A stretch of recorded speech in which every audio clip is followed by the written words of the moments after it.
Hi guys, welcome back to my channel. So today I'll share with you all yummy meat bird curry recipe. Look how beautiful that looks. We made a dry version, but you can make a gravy version of this as well. Beautiful. So what we like to do is we like to choso our meat first, just so that it's got a really nice charred taste before we chop this up and we'll start cooking it. But there we go. So in terms of ingredients, we've got our meat bed here.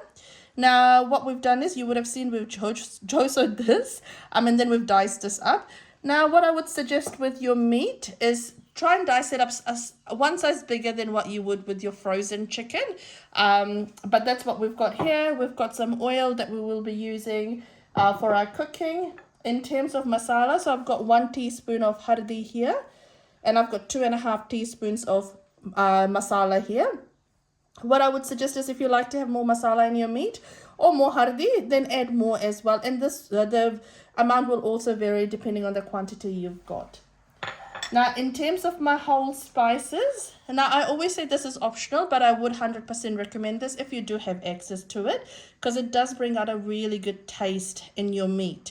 Now if you don't have access to whole spices, that's absolutely fine. If you have access to palau masala, you can use 1 teaspoon of that halfway through your cooking as well. But what I've got here is, I've got 1 cinnamon stick that I've actually broken in pieces. I've got about 8 cardamoms here. Again, the amount really varies on your own personal preferences. I've got a 1/4 teaspoon of methi here. I've got half teaspoon of sof here, which is your fennel seed, 1 teaspoon of mustard seed, which is your sarso, and 1 teaspoon of cumin seed, which is your jeera. I've then got 2 star anise here, and then I've got 4 cloves yolong here. There we go, that's your whole spices there. And then I've got 2 sprigs of curry leaf. So whenever I say sprigs, people always ask me how much that is. This is 2 sprigs here, so we'll be using this. And I've got 1 large onion that we've diced up there. Now I'll see if I want to add some curry leaf at the end. So if I do want to add that at the end with my coriander, then I'll probably use 1 more sprig of that. But I've got my coriander here, which I'll be adding at the end.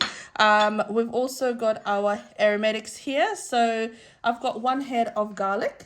I've got 1 thumb size of ginger, which I've just halved. And then I've got chili, that's according to taste. And then I've got the coriander root. So I always recommend using this with your meat. So I've got that there. Again, really depends on you if you want to use that or not. But these are my aromatics. And then salt is according to taste as well. So I've got about 1.5 teaspoons of salt here. Now this is optional, but this is kasuri methi. So I do like to add kasuri methi to my meat. So you can use that as well. If you don't have access to kasuri methi, you don't need to use that. That's absolutely fine. Now, also what you could use is some tamarind pulp. So if it does have a really gamey smell, then at the end you can add some tamarind pulp to your meat. Cook that off before you serve that up. That would be really nice. With our meat, we don't have the gamey smell yet, but if it does, once I'm cooking it, if I do smell that gamey, like if it does smell beside, then I will probably add some tamarind pulp, but I'll show you that later. But this is all the ingredients that we will be using. Here we go.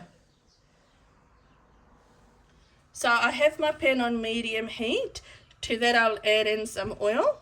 We'll wait for this oil to slightly heat up before we add in our whole spices. This is slightly heated up, so I'll add in my whole spices, and then I'll let this just flavor the oil. Now just make sure when you are adding your whole spices to the oil that the oil's not too hot, because it will actually start burning this. You want it to be slightly hot so that it can slowly release all its flavor. I'll add in my onion now.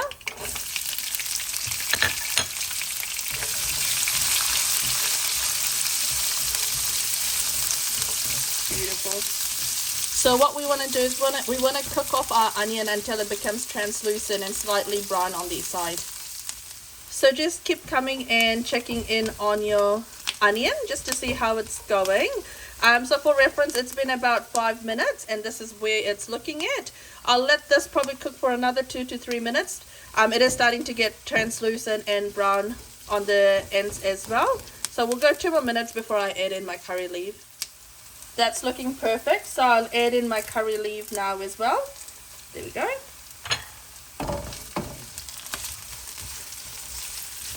We'll just let this cook for about like 30 seconds before I add in my ginger, garlic and chili and the coriander roots. I love it when we add in our curry leaf, the smell it gives. So what I'll do now is I'll add in my ginger, garlic and chili paste, and I'll let this all cook off as well.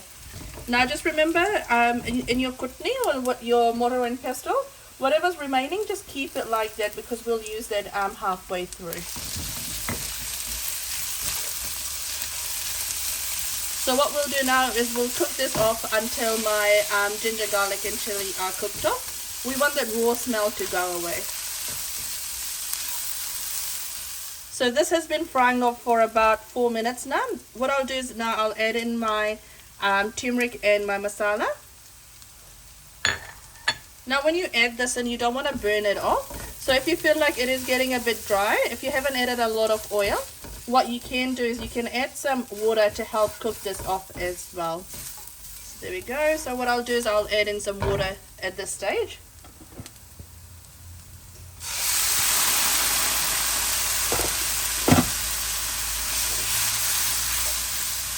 Nice. So we'll let this now cook off for about I'd say about 5 minutes. So my masala is all cooked off because I can see that it is starting to release oil. I don't know if you can see it properly through the camera, but it is starting to release oil. So what we'll do now is we'll go ahead and add our chicken to this. When you're adding your meat, just make sure you get somebody or you pick it up and you add it. You don't want to add all the water or any blood that's at the bottom of your basin. That's all added. We'll add our salt to this now as well. And we'll give this all a really good mix as well. We want to make sure all the pieces are coated nicely with the masala that we just made. So like I said, make sure all the pieces are nicely coated with the masala. Go ahead and pick everything from the bottom. That's all nicely mixed together. What we'll do now is we'll just cover this up and let this cook. My heat is in low to medium heat. I'll try and cook this without adding any water. So you do want to fry this off in medium heat. At the end or halfway through, we might add some water, and that's why I said to keep the kutni or the mortar and pestle that you had you grinded your ginger, garlic and chili paste in, because we'll add a little bit of water.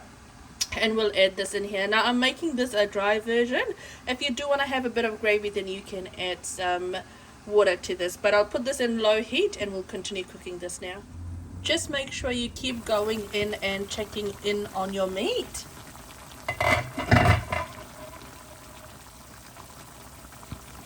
Beautiful, that's looking good. It's smelling really nice as well, and it doesn't have that gamey smell that sometimes you do get. By now you'd know if your meat has that gamey taste or the smell, and you can start prepping your tamarind pulp if you want to. There we go, that's looking good.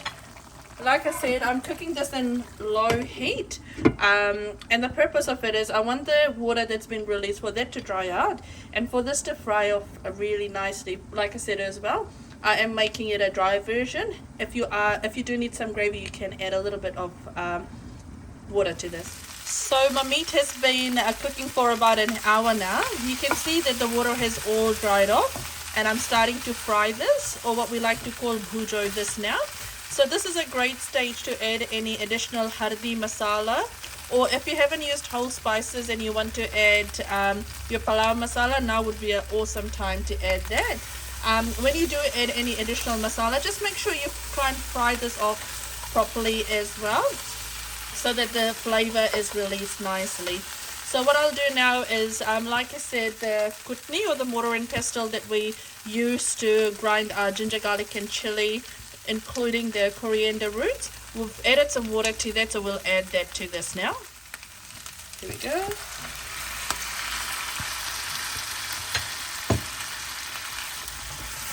And we'll give this a really good mix.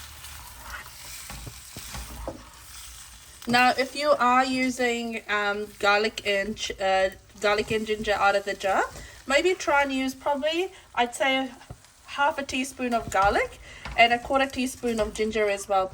what it does, it really brings up that freshness as well. And when you add it, it starts to smell really, really good. The water that we've added, we'll make sure that that's mixed through nicely. And we'll cover this up and let this cook. So now the amount of water you add all depends on your meat. If it is really tough, you want to add more water. If it's not too tough, you don't need to add that many water. And so the amount of water you add really, really depends on your meat and the amount of gravy that you do want. So I've had a quick taste and my meat's almost done. I'll probably need 10 more minutes and then I'll take this off the stove. So this is a perfect time if you are wanting to add tamarind into your meat, especially if it's got that Visayan taste or the gamey smell. Now would be an awesome time to add in your tamarind pulp. I'll add in my kasuri methi now. I'll also add in my coriander.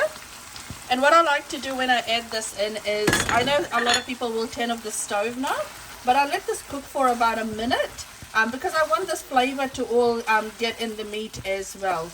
If you just use this as a garnish, the flavors won't get into the meat. So once I add this in, I'll cover this up and I'll let this cook for about a minute or so before I turn off my stove. So it's been about a minute now. There we go, that's all done. We'll give this one more mix.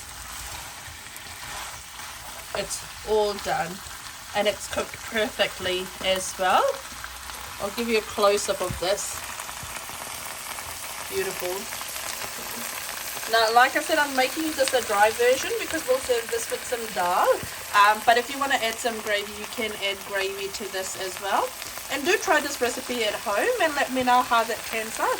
Also, let me know if you do try any of my other recipes, how that turns out as well. Now, feel free to like, share, and subscribe. And also let me know what else you want me to post. Take care, guys. Bye.